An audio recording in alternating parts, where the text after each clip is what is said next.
இதுல இந்த middle centre of the chest இருக்குல்ல, இந்த சென்டர் ஆஃப் தி செஸ்ட்ல தான் வந்து நம்ம கம்ப்ரஷன் கொடுக்கணும். ஓகே, ஸோ கம்ப்ரஷன் கொடுக்கறதுக்கு என்ன பண்ணணும் அப்படின்னா, உங்களோட டாமினன்ட் ஹேண்ட், எந்த ஹேண்ட் வந்து உங்களுக்கு டாமினன்ட், சில பேருக்கு ரைட் இருக்கும், சில பேருக்கு லெஃப்ட் இருக்கும். Okay, so right hand, for me right hand is dominant. Right hand வந்துட்டு என்ன பண்ணணும்னா, இந்த சென்டர் சொன்னல, சென்டர் ஆஃப் செஸ்ட்ல பிளேஸ் பண்ணிக்கணும்.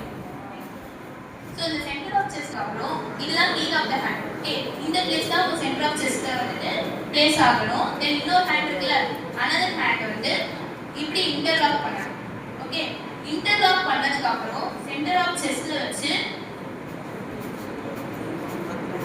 இந்த மாதிரி பிரஸ் பண்ணணும். எத்தனை வாட்டினா 30 டைம்ஸ் பிரஸ் பண்ணணும்.